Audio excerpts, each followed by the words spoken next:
should take it slow.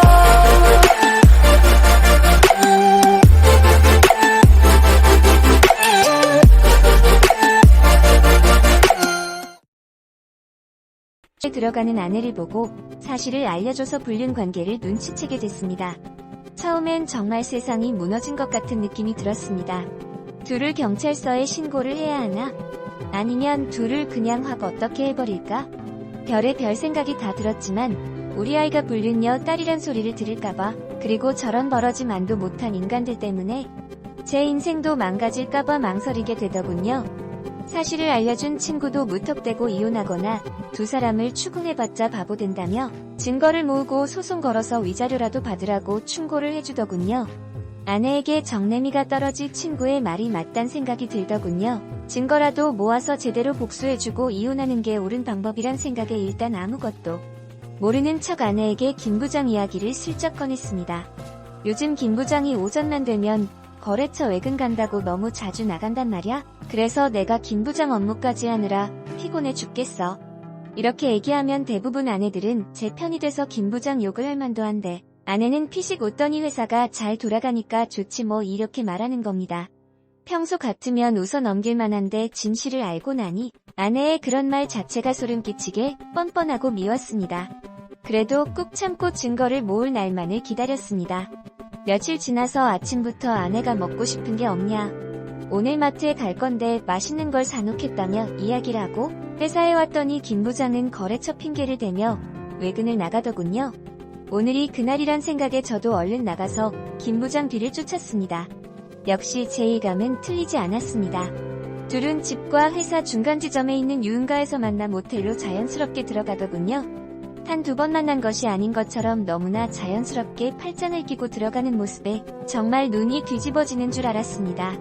지금 당장 쳐들어가서 너 죽고 나 죽자 하고 싶었지만 심호흡을 하고 마음에 참을 인자를 새겨가며 둘이 들어가는 사진만 일단 찍어서 증거로 남겼습니다. 그렇게 시간이 지나서 둘은 모텔에서 나오자마자 근처 마트로 가더군요. 그러더니 제 저녁 찬거리를 둘이 고르는 겁니다.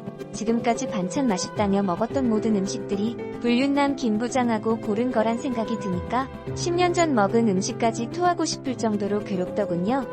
그렇게 신혼부부 마냥 알콩달콩 장을 본 후 아내는 집으로, 김 부장은 회사로 돌아왔습니다. 둘이 모텔 가는 증거도 찍었고 이걸로 이혼하면서 위자료 받고 헤어질 준비를 했습니다. 그런데 며칠 후에 김 부장이 소주 한잔 하자고 하더군요. 그래서 회사 근처에서 소주 한잔하며 이야기를 나누는데 갑자기 이런 말을 건네는 겁니다. 요즘 아내랑 무슨 일 있어?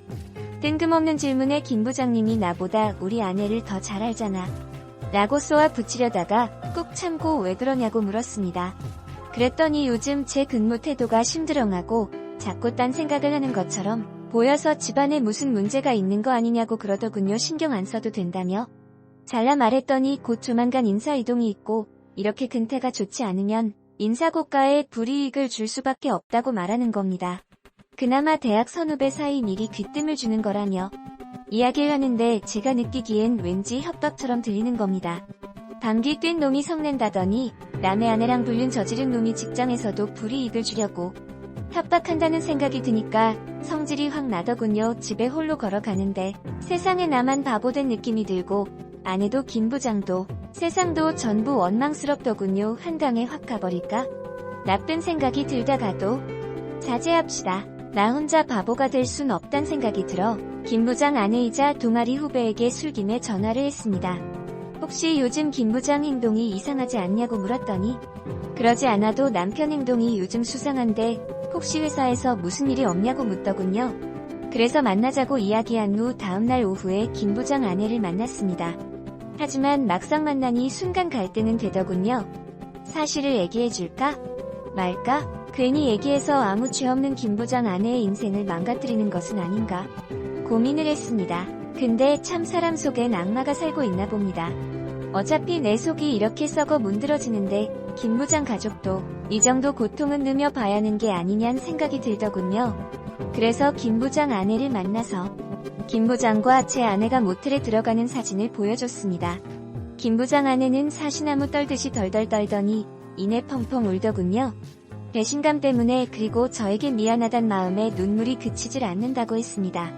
순간 미안해졌습니다.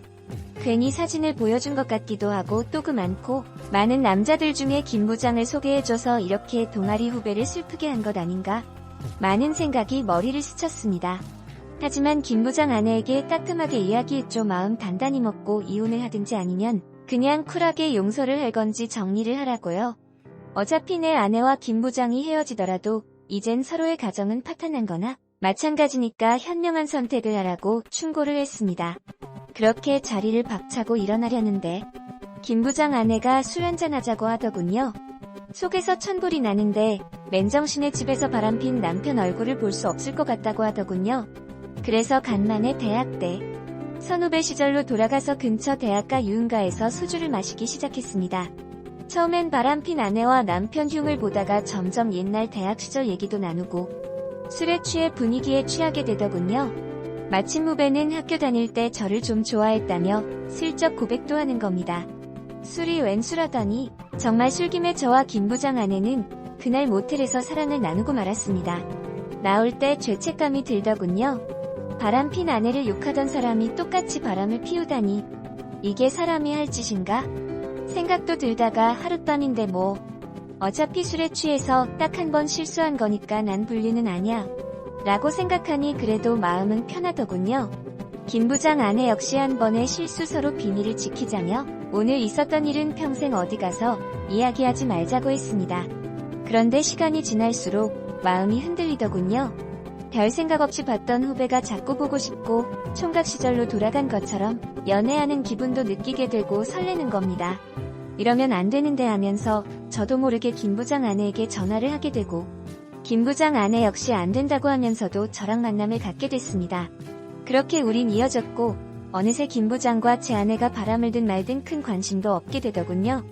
눈에는 눈 위에는 이라는 말도 있지만 이건 바람 대 바람이 되고 나니 미안한 감정보단 어차피 쌤쌤이니 괜찮잖아란 안도감까지 느끼게 됐습니다.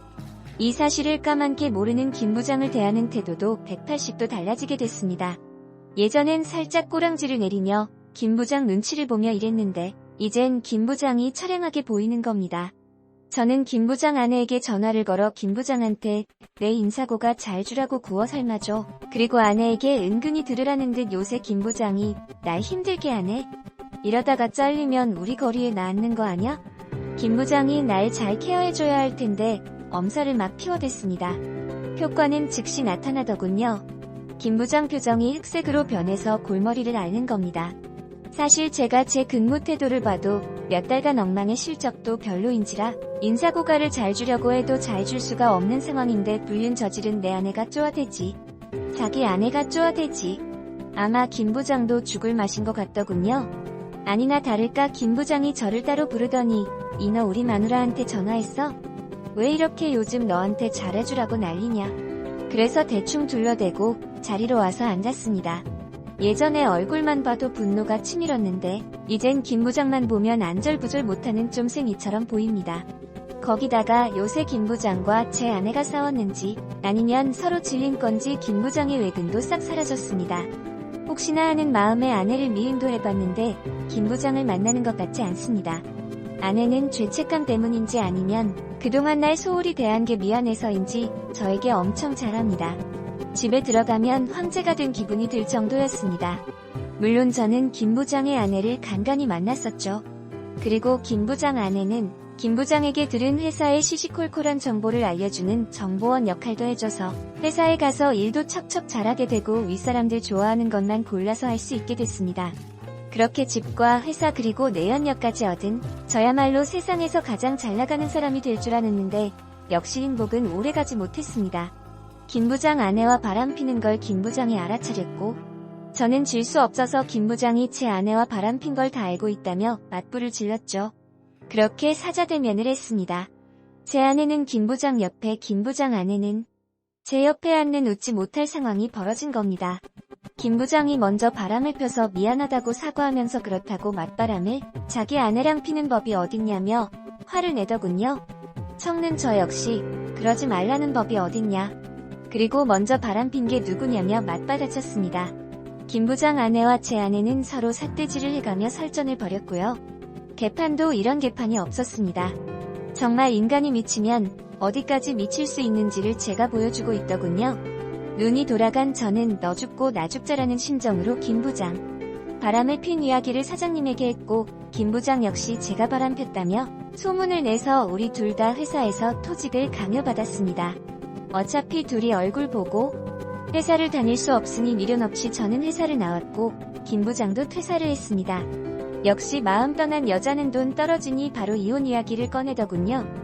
아내는 제가 위자료만 주면 아이 데리고 친정으로 가서 혼자 살겠다고 하고 김 부장 아내는 김 부장이랑 이혼하고 저랑 같이 살고 싶다고 하지만 저는 제안을 거절했습니다. 저는 현재는 원룸에서 텅 빈 집에서 혼자 지내고 있습니다. 그 후 김 부장은 어느 시골 도시에 가서 조그마한 치킨집을 한다는 소식도 들리고 김 부장 아내는 학습지 선생님을 한다고 대학 후배에게 들었습니다. 아내와는 한 달에 한 번 정도 아이 때문에 만나긴 하지만 자주 연락을 하진 않습니다. 바람핀 대가가 참 혹독하더군요. 아내랑 아이도 떠나고 남의 아내랑 같이 살 순 없고 또 학교 선배이자 잘 나가던 직장 상사는 퇴사했고 저 역시 요즘 배달 알바를 하면서 하루하루 버티며 살고 있습니다. 제가 맞바람만 피지 않았더라도 차라리 빨리 아내와 이혼했더라면 지금쯤 아이랑 둘이 살면서 회사도 잘 다니며 넉넉히 살 수 있었을 텐데 라는 후회가 밀려옵니다. 어차피 후회해도 소용없겠지만 남은 시간은 정말 바르게 그리고 성실하게 살아보려고 합니다. 저의 후회되는 맞바람 이야기 들어주셔서 고맙습니다.